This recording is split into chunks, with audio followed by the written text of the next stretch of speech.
What if everything you've been chasing, the success, the recognition, the achievements, was never meant to be about you? What if you're not the destination, but the delivery system? Dr. Myles Munroe said something that shook me to my core. The greatest tragedy in life is not death, but life without a purpose. You have an assignment, and understanding it changes everything. Don't go anywhere.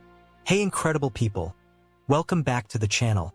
And today we're diving into one of Dr. Myles Munroe's most liberating yet challenging teachings. Understanding that your life is not about you, it's through you. Now that might sound harsh at first. Not about me, but I'm working so hard. I'm building my life, pursuing my dreams, chasing my goals. And yes, you should do all those things. But Dr. Munroe discovered something that transformed how he saw his entire existence. You are not the main character in your story, God is. You're the vessel, the instrument, the conduit through which God accomplishes his purposes on earth. And when you understand your assignment from that perspective, everything clicks into place. First, we need to establish this foundational truth. You are not a random accident. You're not a cosmic mistake. You're not just taking up space on planet Earth until you die. You are an assignment. Think about it like this. When Amazon delivers a package to your door, that package has one job: to get what's inside it to the right destination. The package doesn't say, "Hey, this delivery is about me. Look at how nice my box is." No, the package exists to deliver what's inside it to where it needs to go. You are that package. God has placed gifts, talents, ideas, solutions, messages inside you, and your assignment is to deliver them to the people who need them. Dr. Munroe would say, you are heaven's package to earth. You were manufactured in heaven, packaged with purpose, addressed to a specific generation, and delivered at the appointed time. That means before you were born, God looked at your generation and said, they're going to need this. They're going to face these challenges. They're going to ask these questions. I need to send someone with this specific gift, this particular perspective, this unique solution. And then he sent you. Jeremiah 1 verse 5 says, before I formed you in the womb I knew you. Before you were born I set you apart. I appointed you. You were appointed. You were assigned. You're not here by chance. You're here on assignment. And here's the beautiful part. Your assignment is not about making you famous, rich, or comfortable. Your assignment is about solving problems, blessing others, advancing God's kingdom, and leaving Earth better than you found it. It's not about you. It's through you. Now, let's talk about something Dr. Munroe was passionate about: the difference between your career and your calling. Because most people confuse the two, and that confusion keeps them from fulfilling their assignment. Your career is what you do to make money. Your calling is what you were made to do. Your career is your job. Your calling is your assignment. Here's the key. Your career should serve your calling, not replace it. You might be a teacher by career, but your calling is to raise up leaders. You might be a doctor by career, but your calling is to bring healing and hope. You might be an entrepreneur by career, but your calling is to create opportunities for others. Think about Joseph in the Bible. His career changed multiple times. He was a shepherd, a slave, a prisoner, a prime minister. But his calling never changed: to save nations from famine. His careers were vehicles for his calling. Think about Esther. Her career was being queen, but her calling was to save her people. The position was just the platform for her assignment. Dr. Munroe lived this principle. He was trained as an engineer. That was his career path. But his calling was to teach leadership and purpose to nations.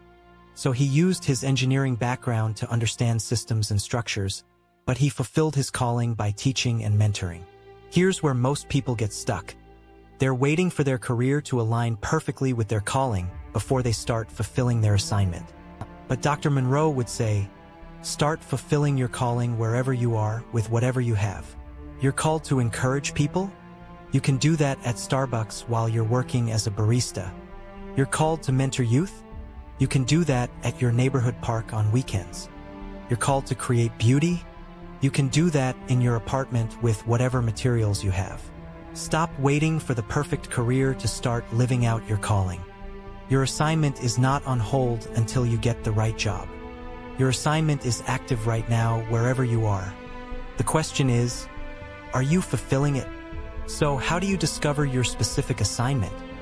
Dr. Munroe gave us 7 clues that reveal what you were sent here to do. Clue number 1, your passion. What makes your heart beat faster? What topics can you talk about for hours without getting tired? Your passion is often connected to your assignment because God doesn't give you assignments for things you hate doing. Clue number 2, your burden. What problem in the world genuinely bothers you? What injustice makes you angry? What need makes you want to do something? Dr. Munroe said, your burden reveals your assignment. If homelessness breaks your heart, maybe you're assigned to that issue. If illiteracy disturbs you, maybe that's your field. Clue number 3, your gifts. What are you naturally good at? What comes easily to you that others struggle with? God doesn't waste gifts. If you're gifted with organization, strategy, communication, creativity, compassion, that's not random. That's equipment for your assignment. Clue number 4, your experiences. What have you been through? What have you overcome? What have you learned? Your greatest tests become your most powerful testimonies. Your struggles equip you to help others through similar struggles. Clue number 5, the needs around you. What problems do you consistently see in your sphere of influence? What needs keep showing up? Sometimes your assignment is right in front of you, and you've been looking past it searching for something more spiritual or significant. Clue number 6, what do others recognize in you? What do people always come to you for help with? What do they say you're good at? Sometimes others can see our assignment more clearly than we can because they experience the impact. And clue number 7, this is huge. What would you do if you knew you couldn't fail? If fear, money, time, and resources weren't factors, what would you attempt? That dream, that vision, that impossible thing? That might be your assignment. Now here's the key. Your assignment is usually at the intersection of these clues. It's where your passion meets a need, where your gifts meet a burden, where your experiences meet someone else's struggle. Dr. Munroe would tell people, don't look for your assignment in distant places. Look at the intersection of what you love, what you're good at, what the world needs, and what you can be rewarded for doing. That's your sweet spot. That's your assignment. Now we come to the most important and most challenging part of this message. Your assignment is not about building your kingdom. It's about advancing God's kingdom through you. Think about a pipe. Water flows through a pipe to reach the destination. The pipe doesn't own the water. The pipe doesn't control the water. The pipe doesn't take credit for the water. The pipe is just the conduit. You are the pipe. God's blessings, gifts, solutions, resources, they're the water. And the people who need what you carry, they're the destination. Dr. Munroe would say, the moment you think your assignment is about you, you've become a bottleneck instead of a pipeline. When you start hoarding credit, hoarding resources, hoarding glory, you stop flowing. It's not about you means. When you succeed, you deflect glory to God. You don't say, look what I did. You say, look what God did through me. When you're blessed financially, you don't hoard it. You circulate it. You're not the reservoir, you're the river. It flows to you so it can flow through you. When you gain knowledge, you share it. You don't gatekeep wisdom. You give it away generously because it was never yours to keep. You're just the delivery system. When people praise you, you redirect them. You're not trying to build a following for yourself. You're pointing people to God. When doors open for you, you recognize they opened because someone needs what you carry, not because you're special. You're qualified not because you're better, but because you've been prepared for this specific assignment. This doesn't mean you don't matter. It means you matter precisely because God chose to work through you. You're significant because you're a vessel of honor. You're valuable because you carry something valuable. But the moment you start thinking it's about you, that's when you lose effectiveness. Pride stops flow. Humility maintains it. Dr. Munroe lived this. He traveled the world, wrote over 40 books, influenced nations, but he always said, "I'm just a messenger. The message is what matters. God is using me, but it's not about me." Let me tell you about James. He was a successful graphic designer, making great money, winning awards, building his personal brand. But he felt empty. Something was missing. Then James heard Dr. Munroe teach about assignment, and everything shifted. James realized he'd been building his own kingdom, chasing his own glory, focused on his own success. So James asked God, "What's my actual assignment? What did you send me here to do?" And God showed him. James was designed to use his creative gifts to give voice to nonprofits that couldn't afford quality design. At first, James resisted. "But I've worked so hard to build my client list. I can't just give my work away." But then he understood. It's not about you, it's through you. James started offering pro bono work to nonprofits 1 day a week. Then 2 days. Then he restructured his entire business model. He still did paying work, but now his career served his calling. Through James's designs, a homeless shelter raised enough money to expand. A literacy program reached thousands more children. A mental health organization got national attention. James told me, "I used to measure success by awards and income. Now I measure it by impact. I make less money, but I'm making more difference. And honestly, I've never been more fulfilled." He discovered his assignment wasn't to be the best designer. It was to use design to amplify voices that matter. It wasn't about him. It was through him.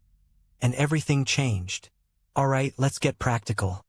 I'm going to give you an assignment discovery exercise that will help you identify and start living out your specific assignment. First, answer these 5 questions in writing. What problem do I consistently see that I wish someone would solve? What do I do that makes me lose track of time? What have I overcome that could help someone else? What do people always thank me for? If I had unlimited resources, what would I do to make the world better? Second, look at your answers. Circle any recurring themes. That's your assignment trying to reveal itself. Third, identify one person in your current sphere who needs what you circled. Not someone across the world. Someone right in front of you. Your assignment starts with the people closest to you. Fourth, do one thing this week to serve that need. Don't build a whole organization. Don't quit your job. Don't make it complicated. Just do one thing. Make one call. Send one message. Give 1 hour. Take one action. Fifth, ask yourself after you serve. Did that energize me or drain me? Did that feel like obligation or like flow? Your assignment won't always be easy, but it will feel like you're operating in your lane. And finally, shift your mindset. Every morning, pray, "God, I'm not here for me. I'm here for you. Use me today. Flow through me today. Accomplish your purposes through me today." That prayer changes everything. It's not about you. It's through you. If this message is awakening something in you, if you're starting to see that your life is bigger than your personal success, hit that like button and tell me in the comments. What do you think your assignment might be? What need has God been showing you? What's trying to flow through you?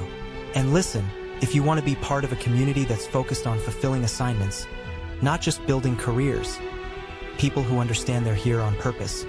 For a purpose, subscribe to this channel and ring that notification bell. We're building a movement of people who know it's not about them, it's through them. Join us. I want to leave you with this truth. You didn't choose to be born. You didn't choose when to be born. You didn't choose where to be born. But you were born at the perfect time, in the perfect place, with the perfect gifts to accomplish a specific assignment. Someone, somewhere, is waiting for what only you can deliver. Some problem is waiting for the solution you carry. Some person is waiting for the encouragement, the wisdom, the help that's inside you. And the greatest tragedy would be for you to live your whole life focused on you, building your platform, chasing your dreams, pursuing your comfort, and miss the assignment you were sent here to complete. So stop making it about you. Start letting it flow through you. You're not the destination, you're the delivery system. You're not the source, you're the vessel. You're not the message, you're the messenger. But what a privilege it is to be used by God. What an honor to be chosen as His instrument. What a joy to know your life has meaning beyond yourself. You have an assignment. Now go fulfill it. I'll see you in the next video. Until then, remember, it's not about you, it's through you. God bless you.